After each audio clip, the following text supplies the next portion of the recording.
नमस्कार, आप देख रहे हैं जनता मांगे जवाब और मैं राजेश सोनी। साथियों, मध्य प्रदेश की राजनीति में इस वक्त सबसे बड़ी चर्चा है संकल्प के आईने में विभागों की स्कैनिंग की। जी हां, क्योंकि सीएम डॉक्टर मोहन यादव अब अपनी ही सरकार के कामकाज का रिपोर्ट कार्ड खुद खंगाल रहे हैं। विधानसभा चुनाव से करीब 2.5 साल पहले मोहन सरकार मिशन मोड में दिखाई दे रही। पहले मंत्रियों की 1-to-1 परफॉर्मेंस की समीक्षा और अब विभाग बार मैराथन बैठकों का दौर जारी है। जी हां, तो सवाल सीधा है, बीजेपी के संकल्प पत्र में जनता से जो वादे किए गए थे वो जमीन पर कितने उतरे? यानी कि फाइलों में दिख रहे विकास और जमीन पर नजर आने वाले काम का अब हिसाब मांगा जा रहा है। लेकिन इसी बीच कांग्रेस सवाल उठा रही है, अगर सब कुछ ठीक चल रहा है तो फिर इतनी सख्ती और समीक्षा की जरूरत ही क्यों पड़ रही है? अब ऐसे में सवाल यही उठता है कि क्या मोहन सरकार अब रिजल्ट और डिलीवरी मॉडल पर पूरी ताकत के साथ आगे बढ़ रही है? क्या कमजोर प्रदर्शन करने वाले मंत्रियों और अफसरों पर कार्रवाई होगी? और क्या ये समीक्षा 2028 की सियासी तैयारी का भी हिस्सा है? करेंगे आज इसी पर चर्चा। कई मेहमान भी हमारे साथ जुड़ेंगे, लेकिन उससे पहले देखिए हमारी स्पेशल रिपोर्ट।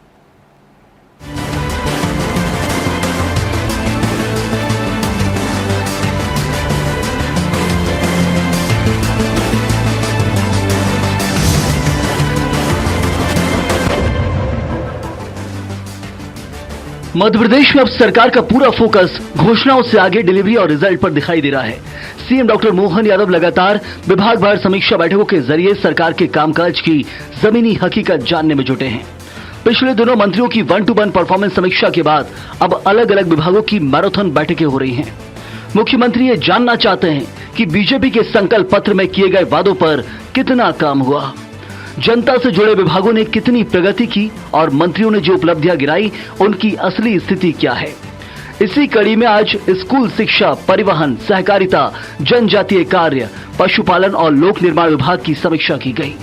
बैठकों में विभागीय मंत्रियों के साथ साथ वरिष्ठ अधिकारियों को भी शामिल किया गया ताकि योजना और विकास कार्यों को सीधे क्रॉस चेक किया जा सके। पीसीसी चीफ जीतू पटवारी ने सरकार पर निशाना साधते हुए कहा कि अब जनता खुद सरकार का रिपोर्ट कार्ड सार्वजनिक रूप से दे रही है। किसानों के साथ धोखा हुआ, युवाओं से किए गए वादे पूरे नहीं हुए और आम जनता महंगाई से परेशान है। उन्होंने आरोप लगाया कि मोदी गारंटी का एक भी वादा पूरी तरह जमीन पर नहीं उतरा। वहीं कैबिनेट मंत्री इंदर सिंह परमार ने समीक्षा बैठक को लेकर कहा कि ये निरंतर प्रक्रिया है, जनता को भी कार्यों के बारे में पता चलना चाहिए। इसी के साथ उन्होंने कांग्रेस पर भी तंज कसा है। विभाग के मंत्री के नाते हम सबको समीक्षा करना रहती है, लेकिन बीच में मुख्यमंत्री भी समीक्षा करते हैं कि कुछ निर्णय मुख्यमंत्री जी के स्तर पर करने पड़ते हैं, तो मुख्यमंत्री जी को विश्वास में लेके इसलिए विभागों की समीक्षा होती है और हम आगे का टारगेट तय करते हैं कि कब तक हम इन कामों को सबको पूरा करेंगे। ये निरंतर प्रक्रिया है और जो हम कुछ कर रहे हैं वो जनता तक भी जाना चाहिए, इसलिए भी समीक्षा का। केवल रिपोर्ट कार्ड मंत्रियों का लेना, सरकार का रिपोर्ट कार्ड बीजेपी के नेता सार्वजनिक दे रहे हैं, उसका उत्तर कौन देगा?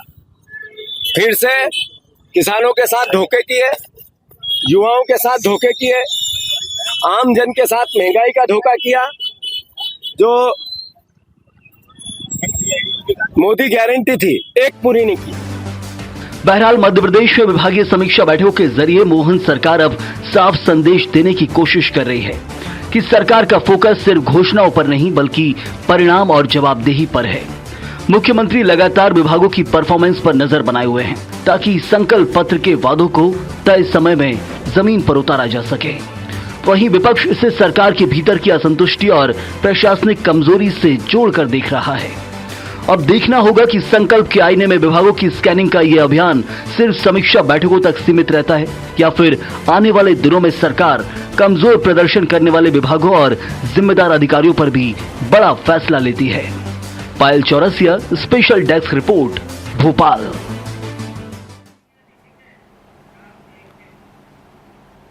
तो संकल्प के आईने में विभागों की स्कैनिंग, ये एक बड़ा सवाल है, क्योंकि जिस तरह से सरकार लगातार जो है सख्ती दिखाई दे रही है, परफॉर्मेंस चेक कर रही है, अब इसको लेकर विपक्ष के अपने सवाल हैं तो सरकार के अपने दावे, क्योंकि 2.5 साल सरकार पूरी कर चुकी है, तो जाहिर सी बात है कामकाज की समीक्षा तो होनी ही चाहिए। चलिए हम चर्चा को आगे बढ़ाते हैं। मेहमान हमारे साथ हैं, मेहमानों का परिचय पहले आपसे करवाते हैं। हमारे साथ बीजेपी प्रवक्ता गुंजन चौक से हमारे साथ रहेंगे। गुंजन जी, आपका स्वागत। और समृद्धि श्रीवास्तव जी, कांग्रेस प्रवक्ता हमारे साथ हैं। समृद्धि जी, आपका बहुत स्वागत है। और वरिष्ठ पत्रकार रमेश शर्मा जी हमारे साथ हैं। शर्मा जी, आपका भी बहुत स्वागत है। आप सभी मेहमानों का स्वागत करते हैं। सबसे पहले मैं समृद्धि जी आपके पास आना चाहूँगा। देखिए, सरकारें जनता के हित में काम करती हैं, कई दावे होते हैं। मैं बात करूंगा राजनीतिक दलों की। चुनाव से पहले सभी राजनीतिक दल अपना घोषणा पत्र जारी करते हैं, उसमें घोषणाएं होती हैं, उसके बाद मैदान में उतरते हैं, फिर जीतते हैं तो सरकारें भी बनाते हैं, और उसके बाद शुरू होता है कामकाज का सिलसिला। और अगर 2.5 साल हो गए हैं बीजेपी की सरकार को, 2.5 साल में अगर भाजपा इसकी समीक्षा कर रही है कि कितने काम जमीनी स्तर पर हुए हैं, क्या हुए हैं, तो ये होना भी चाहिए। इसमें आपत्ति क्या है भाई? इसमें क्यों सवाल उठा रहे हैं और सियासत क्यों हो रही है? जो स्कैनिंग है समझना बहुत जरूरी है। स्कैनिंग क्या होती है? जब शरीर के अंदर कोई बड़ी बीमारी छुपी होती है तो डॉक्टर स्कैनिंग करता है। और 20 साल से मध्य प्रदेश में भारतीय जनता पार्टी की सरकार है। शिवराज जी से लेके मोहन यादव जी तक हम देख पा रहे हैं कैसे हम 2 दशक सरकार हो गई है और हम कैसे गुड गवर्नेंस का मॉडल तो नहीं देख पा रहे कि कैसे ये जो स्कैनिंग हो रही है, यही साफ साफ एक सबूत है कि मध्य प्रदेश की जो आर्थिक व्यवस्था है वो वेंटिलेटर पर है। कि स्कैनिंग नहीं है, ये भारतीय जनता पार्टी का भ्रष्टाचार है और इनके खोखले वादों का एक्सरे है। और मैं ये बताना चाहती हूँ कि ये जो बार बार बात हो रही है स्कैनिंग की, ये तो हम बेनकाब हो ही चुका है। इनका रिपोर्ट कार्ड पूरी जनता के सामने। और चलिए आप कुछ डेटा के बारे में बात करते हैं। मुख्यमंत्री जी ने आज स्कूल एजुकेशन की बैठक करी। क्या मंत्री जी ने ये स्कैन करा कि पार्लियामेंट में पेश किए गए डेटा के हिसाब से मध्य प्रदेश में 7,200 से ज्यादा सरकारी स्कूल में सिर्फ एक टीचर के भरोसे वो चल रहे हैं। एक अकेले टीचर पे लाखों बच्चों की परवरिश निर्भर है। हमारे यहाँ 40% से ज्यादा स्कूल्स में ना कॉलेज, ना कंप्यूटर्स है, ना इंटरनेट है।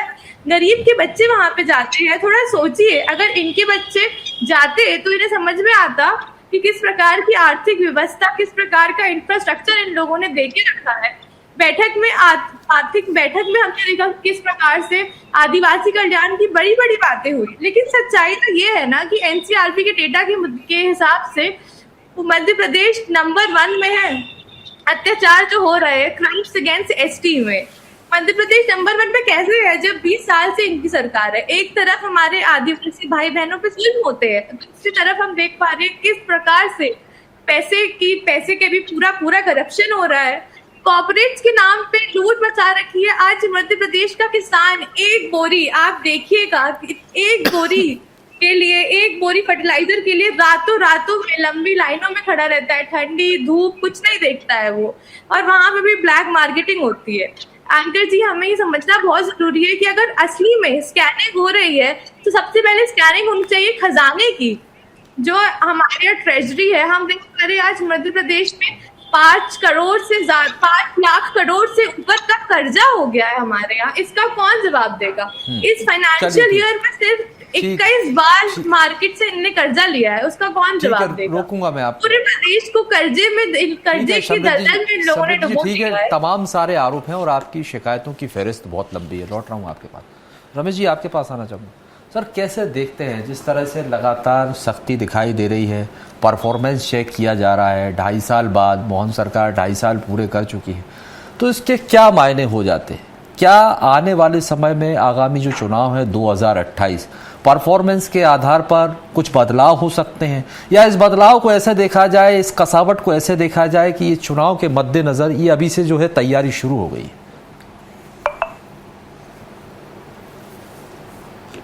रमेश जी, आपसे ही सवाल। सर, आपसे ही सवाल। मुझसे जी, आपसे ही सवाल। जी, मेरा सवाल आपसे एक बार फिर ये मैं दोहरा देता हूं रमेश जी, सवाल मेरा। नहीं, मुझसे पूछा ना। जी, आपसे ही सवाल। हाँ, नहीं तो मैं बताता हूं, मैंने सवाल तो सुन लिया था, मुझे लगा कि गुंजन जी से पूछ नहीं, आपसे ही सवाल। कोई बात नहीं। देखिए, मोटे तौर पर जहां तक समीक्षाओं का सवाल है, ये समीक्षा कोई पहली बार नहीं हो रही है, हर सरकार में होती रही है, 50 साल से होती रही है। अर्जुन सिंह जी के समय भी हुई है, जब वीरेंद्र कुमार सकलेचा थे 77 में मिनिस्टर, उनके समय भी हुई है, वोरा जी के समय भी हुई, दिग्विजय सिंह के समय भी होती थी, शिवराज जी के समय भी होती थी। तो ये समीक्षा पहली बार नहीं हो रही और मोटे तौर पर इस तरह की समीक्षाएं होती रहना चाहिए। जिस तरीके से एक बच्चा क्लास में पढ़ता है, वार्षिक परीक्षा होती है, फिर भी अगर मासिक टेस्ट होते हैं तो बच्चे का मन पढ़ाई में लगता है। ठीक उसी प्रकार सरकार जब अपने कामकाज की समीक्षा करती है तो प्रशासन में कसावट आती है और 2-3 चीजें उसमें सामने आती हैं। एक तो चूंकि मंत्री जी जो जिस तरीके से काम कर रहे हैं, दूसरा प्रशासनिक तरीके से जब ये केवल सीएम के आधार पर बैठकें नहीं होती, इससे पहले विभागीय मंत्री अपने डिपार्टमेंट के अधिकारियों के साथ बैठक करते हैं। जब प्रभारी जिले के होते हैं, उस जिलों के साथ बैठक करते हैं, तो इसमें कहीं ना कहीं गुणवत्ता काम में आती है और इस तरह की समीक्षा होती रहना चाहिए।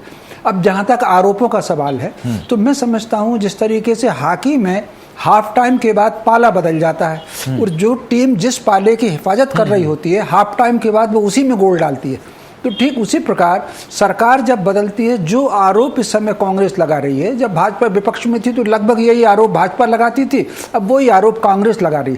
तो सरकार के बचाव में भी कुछ नयापन नहीं है, कांग्रेस के आरोपों में भी कुछ नयापन नहीं है और विभागीय समीक्षा में भी कोई नयापन नहीं है। तो कुल मिलाकर के इस तरह की समीक्षा होती रहनी चाहिए।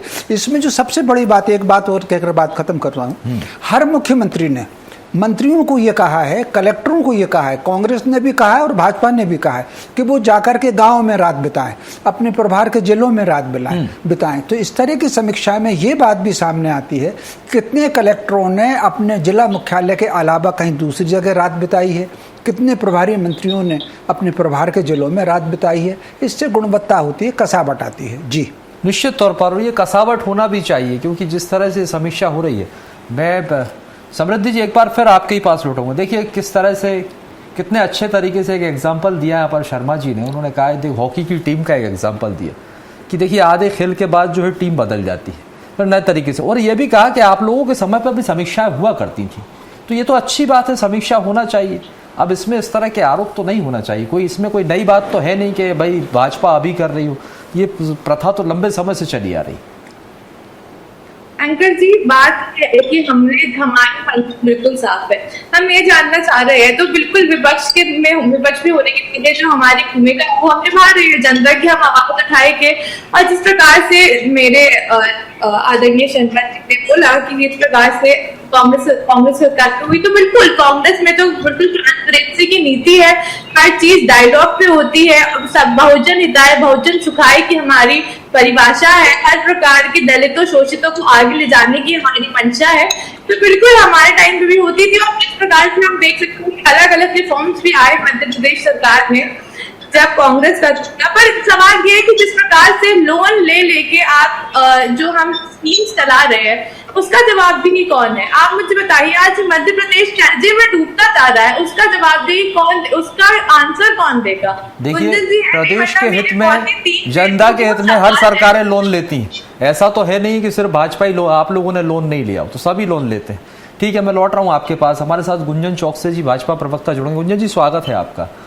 गुंजन जी, सब कुछ ठीक चल रहा है? क्योंकि देखिए विपक्ष ये आरोप लगा रहा है कि जिस तरह से आप लोग ये समीक्षा कर रहे हैं, परफॉर्मेंस चेक कर रहे हैं, ये सख्ती, इसकी जरूरत आखिर क्यों पड़ रही है? देखिए, ये सवाल है ना अपने आप में कि सख्ती की जरूरत क्यों पड़ी। ये सख्ती नहीं है, ये हमारी कार्य प्रणाली है। अभी आदरणीय वरिष्ठ पत्रकार रमेश शर्मा जी ने भी जिस तरह आपको ये बात बताई है, मैं उसी तर्ज पर आगे बढ़ाना चाहती हूँ अपनी बात को। भारतीय जनता पार्टी की सरकार में कुछ मूल मंत्र हैं। उनका जो मूल मंत्र है सबका साथ सबका विकास, तो आपने सुना ही होगा, लेकिन सबका विश्वास और सबका प्रयास भी उसमें जुड़ा हुआ है। और इस सब में उनके हर एक कार्यकर्ता, उनके मंत्री, उनके मुख्यमंत्री भी शामिल हैं और हमारे देश के प्रधानमंत्री भी शामिल हैं। भारतीय जनता पार्टी एक परिवार के रूप में काम करती है, विचार विमर्श करके करती है, रीति नीति के तहत करती है, फेयरनेस ट्रांसपेरेंसी में यकीन रखती है, रिव्यू रिफॉर्म में यकीन रखती है और गुड गवर्नेंस के कॉन्सेप्ट पे चलती है।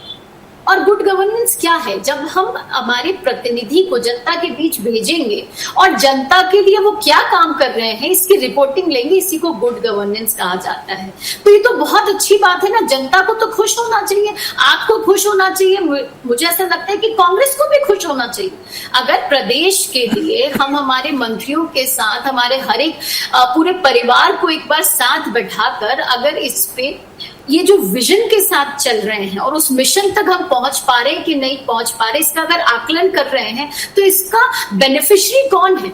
जनता ही तो है। और जनता जनार्दन के बेनिफिट के लिए, उनके कल्याण के लिए कोई भी आयोजन हो रहा है, कोई भी एग्जीक्यूशन हो रहा है, तो ये तो भलाई है जनता की भी, उस प्रदेश की भी और पूरे देश की भी।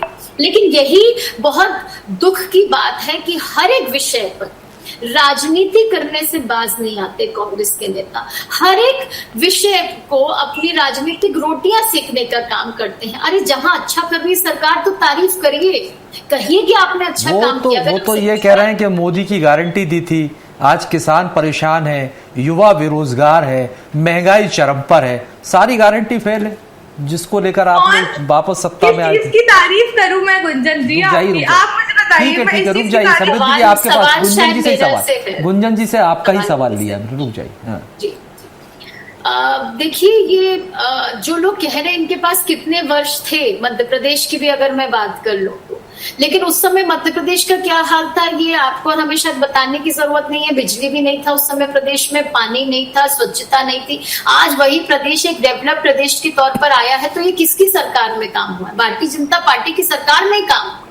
आज गरीब यहाँ पर अगर सशक्त हैं, किसान यहाँ पे अगर कल्याण हो रहा है, मध्य किसान के क्षेत्र में अगर मैं बात करूं, क्योंकि आपने जिक्र किया है, तो मध्य प्रदेश का जो अन्नदाता है वो अन्नदाता के साथ साथ ऊर्जादाता भी है। मध्य प्रदेश किसानों की अगर मैं बात करूं तो ऑर्गेनिक फार्मिंग में 40% पूरे देश में मध्य प्रदेश का उसमें योगदान रहता है। युवाओं की अगर हम बात कर ले तो आज का युवा सशक्त है, आज का युवा समृद्ध है। एम्प्लॉयमेंट की अगर हम बात कर ले, जिस तरह भी आपने देखा हमारे यहाँ कॉन्क्लेव हुई, डॉक्टर मोहन यादव जी ने 456 संकल्प है हमारे संकल्प पत्र में, और 5 वर्ष का कार्यकाल होता है उन संकल्पों को पूरा करने के लिए। और मैं बहुत गौरवान्वित हूँ कहते हुए कि आज मात्र 2 वर्ष के कार्यकाल में ही उनमें से 50% संकल्पों पर काम शुरू हो चुका है। 70 से ज्यादा संकल्प पूरे हो चुके हैं।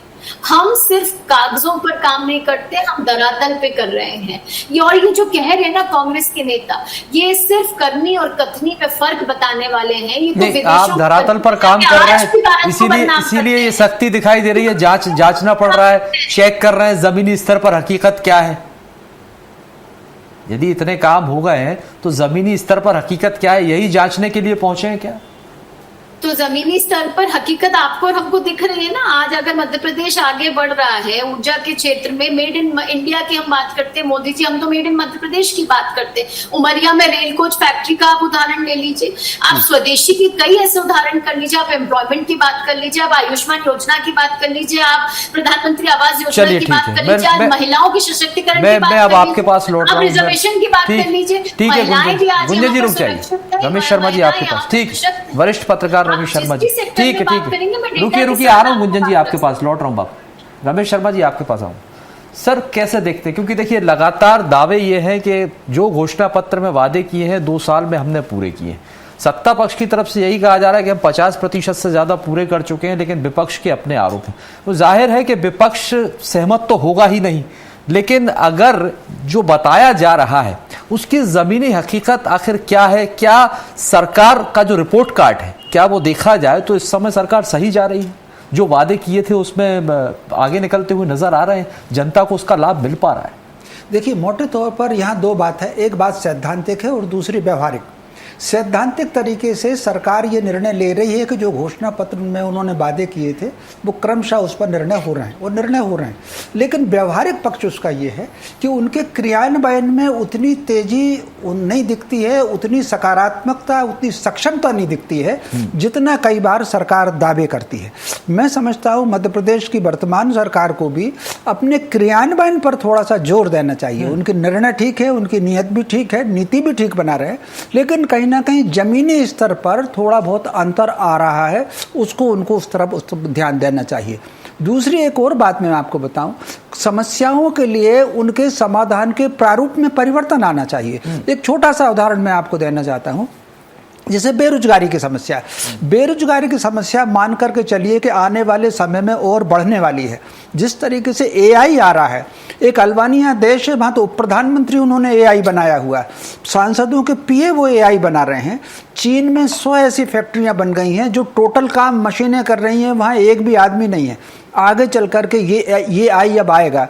मैं अभी आपके ही चैनल पर देख रहा था कि हमारे यहाँ जो कुंभ होने वाला है, उज्जैन वाला संभस्त होने वाला है, उसमें एआई की एंट्री हो गई। तो स्वाभाविक रूप से कहीं ना कहीं हमको अब रोजगार के लिए दिशा बदलना पड़ेगी। ये सरकार के स्तर पर भी, समाज के स्तर पर भी।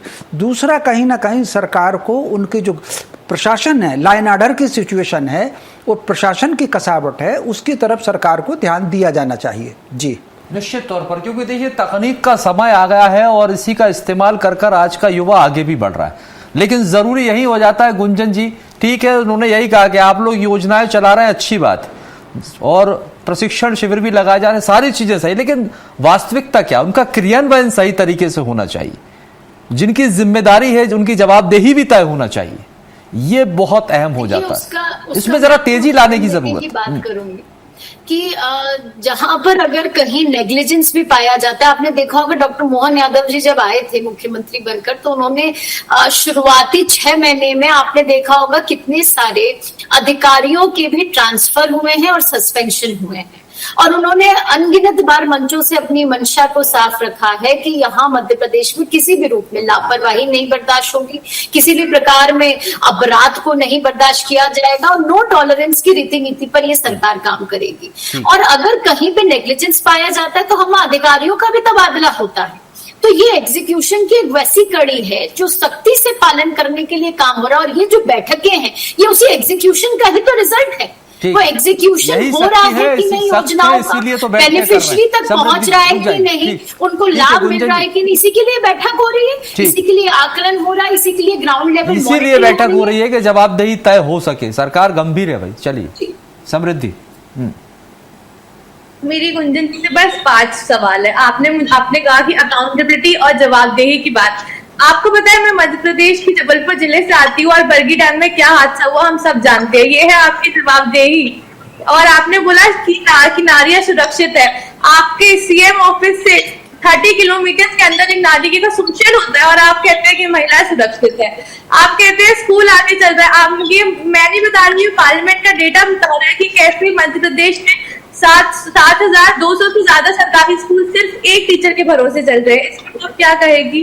किस प्रकार से हम देख पा रहे हैं कि किसानों से आपने वादा किया था कि 2700 पे आपका खरीदेगी गेहूं और आपने नहीं खरीदा 21। अब मैं सवाल पूछ लूं अपने 3100 ध्यान ये सवाल आप उन प्रदेशों में भी पूछिए ना, ये चुनकर मत करिए। पहले योजना आपने 3,000 रुपए आपने दिए, आपके परिवारों को बोझ से दिया, उसका कौन जवाब? अगर अपना रही है कांग्रेस तो ये उन प्रदेशों में भी रखिए जहाँ आप सत्ता में है। मध्य प्रदेश हमारे लिए जनता जनार्दन का काम होना जरूरी है। जनता के हित की बातें सभी राजनीतिक दल करते हैं।